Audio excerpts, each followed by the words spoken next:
हलाल निकाह से रोक रहा है। तमाम लोग सुन लें, चाहे कोई बाप है, चाहे कोई भाई है, चाहे कोई भी है।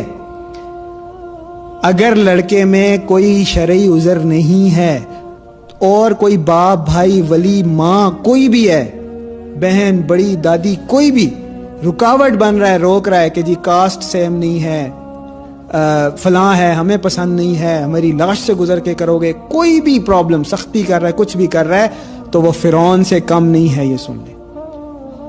वो फिरौन से कम नहीं है, ये सुन ले। जब अल्लाह ने अपने बंदों को आजाद पैदा किया है, हर बालिग आकिल आजाद है, जो हुक्म अल्लाह ने दिया है, जो इजाजत अल्लाह ने दी है, उसको हासिल है, वो अपना निकाह खुद कर सकता है और कर सकती है। वली का काम है उसकी सपोर्ट करना। वली का आ गया है, वली कहा गया, कोई जज काजी नहीं कहा गया। वली तो साथी होता है, उसने तो सपोर्ट करना है, वली ने अप्रिशिएट करना है, साथ देना है।